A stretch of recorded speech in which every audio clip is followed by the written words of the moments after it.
Hi guys, welcome back to my channel and to today's video where we're going to be looking at how to draw a leopard with coloured pencil.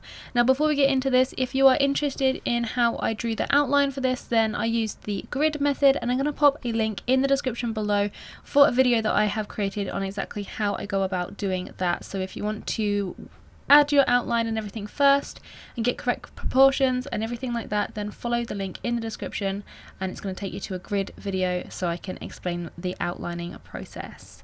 So let's get straight into this one. So this was a very tasking portrait for me because I just could not seem to really get into it. I started this guy about 2 months. The first bit of footage you're seeing here is from 2 months ago, and then I've just recently finished it, so it's taking a long time to do this one. But anyway, the reference photo was from one of my subscribers, Carol Leather. I'm going to put her Instagram in the description in case you want to go and check her out and ask if she has any other photos or anything like that. But the first thing that I'm kind of doing with this is adding in the eyes. So the first thing I do is add a general outline to get the shape of the eye with a dark sepia pencil, and then once I'm happy with that outline, then I go in with a bit of a harder pressure and really kind of cement that outline in there, and then I can start to add in all of the colours into the iris and get all of that in. So to get the glassy look on the eye, I tend to use a circular motion, so going round and round in small circles and really close together, and that just helps to cover as much of the tooth of the paper as possible, gets everything looking really nice and smooth. And then I also blend with a white pencil as well to help get that even smoother. I've covered a lot of eyes and that kind of thing on my channel, so if you want something a bit more in depth for this particular aspect, then I'm going to leave a link in the description as well where you can check out a video specifically on just leopard eyes. So for the fur around the outside, it's really important when you are adding fur around any kind of eye, especially like one with really fluffy fur like this leopard, that you follow the fur direction around the eye. So generally it tends to come from the nose, it follows the curvature coming towards the left in this case because we're working on the left hand eye. So the fur kind of curves around the eye and coming towards the left, and on the bottom it kind of curls underneath around the eye and to the left as well. So it's really important that you kind of follow that fur direction with your pencil and your base layers, and then you're following fur lines and everything that you're adding as well. It's just going to help give a much more natural look, and then you're going to follow the bone structure and everything of the subject that you're drawing. The fur on the face of a big cat and a leopard in this case tends to be quite short, so you want to make sure that you try and keep your pencil strokes really nice and short. You don't want to make them too elongated, otherwise it's going to look like it's got really long fur on the face, and that isn't the case for a lot of big cats or any kind of animals as well. Obviously if you've got a long haired animal then you could do longer strokes, but in this particular case you want some nice short shading strokes. So with your layers as they go down, you're going to put your lighter colours down first, so things like ivory, warm grey. In this case here I actually did go in with ivory. And you're going to want to make some short shading motions in the direction of the fur with those base layers, and then as you layer up into your mid-tones and then you start to add in all of these fur lines, so adding in that fur detail and texture, you want to make sure that you're using shorter fur lines as well as opposed to longer fur lines. So with all of your layers you just want to make sure that you use quite short and quite small lines to really emphasize that this is shorter hair rather than longer hair. So back towards the layering process and some of the colours that I've used for creating this leopard fur. So you've probably seen in this time lapse that I've added in a really light base. As I mentioned, that was like an ivory tone. I think in some cases I did use a warm grey one, but in most places for this, because the fur is quite orange and yellow tones, so we've got those really warm tones, I wanted to make sure that I had a warm base, and usually when you add a grey as a base it tends to like kind of dull the colours as you get up towards your further layers. But something like an ivory has a nice warm undertone and it just pairs really nicely with oranges and yellows, which are used a lot throughout this portrait, so that's what I used as a base for this. And then I've also used some light flesh. It's actually changed its name in the Faber-Castell Polychromos range, but it's light flesh what I've got on my pencil. I think it's something like a salmon or something like that now.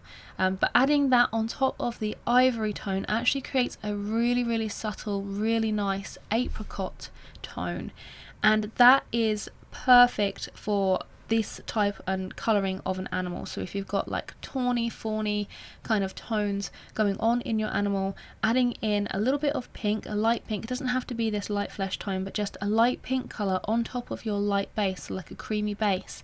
It's just going to create an apricot tone, and it pairs really nicely with your oranges and your yellows that you're going to add further up the layering system.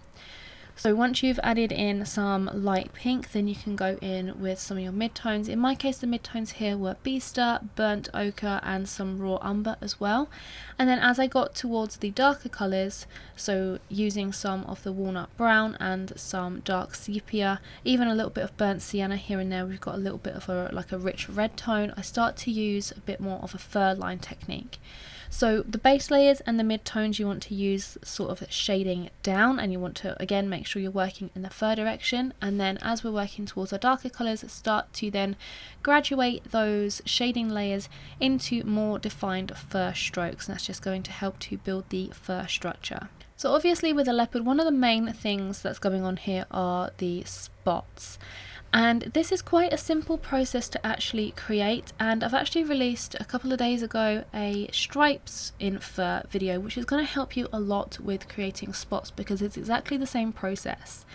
But basically what you want to do is make sure that you add in with a sort of lighter mid-tone, so like a grey tone, the areas of where your spots are going to be. Then you want to add in your surrounding lighter fur, in this case this fawny yellow kind of fur, and then you want to go back in and develop your darker spots or stripes. So when you're adding in your spots, you want to work from the middle of it and work both in the direction of the fur, where the darker fur is overlapping the lighter fur, and in the opposite direction, so working backwards into the fur where you have lighter fur overlapping that dark fur. So depending on what area of the face or part of the body that you're working on will depend on which way you have to go. So on the left hand side here that I'm working on, I am working from the middle of the spot and working towards the left to add the darker areas over the top of the lighter areas, and then working to the right to bring the darker colour into the opposite direction of the fur, so it looks like the white fur is kind of overlapping the dark fur, if that makes sense.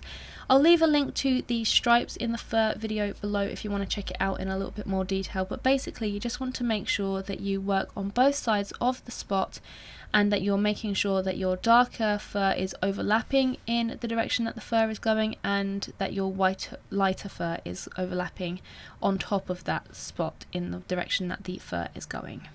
A really good tip for you guys if you are struggling on getting your colours to really pop with this particular colour of fur, a nice colour to add is a purple tone, and this might seem a little bit odd, but purple and yellow and orange work incredibly well together.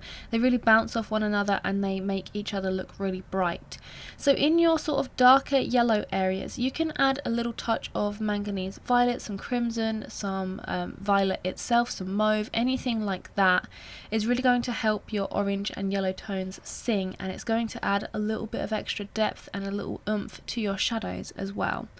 And also if you are struggling with getting like super rich oranges like in a bit more of the shadowed areas, you can use some burnt sienna, and you can also go in with something like orange glaze or some dark cadmium yellow, so not necessarily all of those kind of natural looking yellows like the raw umber or the beaster. You can add in some of those bright yellows as well, because that's really going to help accentuate those more natural looking yellows. So something like scarlet would also help in the shadows, and that would also pair really well with the violet tones if you decide to add those in as well. So adding in a little bit of orange glaze is my favourite here if you want a really decent colour to add. Orange glaze, and then you've also got dark cadmium yellow, as I mentioned. Those are really good ones to add into this particular colour of fur. So I know I've mentioned the yellows and the oranges, and now I've added purple into the mix for this type of fur. Another good colour also is to add in some green, because this also pairs really nicely. It helps complement the yellows, and it can be used in the shadows of your portrait to really help accentuate them as well. So adding in some purple, yellow, orange and green into this particular colour of fur, they might seem like a bit of an odd mix, but they really do work incredibly well together, and you're going to help accentuate the deeper tones and those really kind of rich tones of the orange and the yellow by adding in all of those different colours into there as well. I know I'm going to get asked exactly how I did the whiskers and the kind of ear tufts in the ear, like that really kind of wispy kind of fur, and I actually went in and used an embossing tool and I added that in before I started adding in any of the colour in these particular areas. So for the whiskers I made sure that I used the embossing tool first before I added down any base layers or anything like that. Same with the ears, I made sure that I went in with an embossing tool and added in some really solid lines and got those in, and then started to layer over the top, and then you get these really precise lines. You kind of get like a groove going through the paper where you've got these really precise lines. It's the best way that I think you can do whiskers, and they look really natural and it doesn't look like you've kind of really had to force them over the top with a white pencil or something like that. I've also used a slice ceramic blade to just etch away some of the fur lines and all of that in the ears to get that kind of rough looking texture. So I've kind of added in some embossed lines first where you've got the brightest white areas, then gone in and added in all my layers over the top and gone into the darker areas where necessary with some walnut brown. I think I've also added in some Caput Mortuum violet in there, so again introducing those violet tones. And then on those darker areas, just to make it look a little bit more scraggly, I have used a craft knife, in my case a slice ceramic blade, and just etched away some of those hairs. They're really fine, and you can't really tell at first when you're adding in some of those lines that you're making any difference, but when you start adding a bunch in, you do kind of get this wiry kind of effect, and it is really effective. It's a good way to add in some whiter highlights as well if you're struggling to add in white highlights. But if you don't have a craft blade or you don't like to use that kind of method, then you could use something like a white gel pen or some brush and pencil titanium white mixture, or anything that is really opaque that's going to go over the top. And with those particular methods as well, you can actually go back in over the top of like a white gel pen or the brush and pencil stuff, and you can add in some toning and some colour over the top. So if you have gone a little bit too white, you can always go back in and like add some more yellows or some more browns down in certain areas if you need to.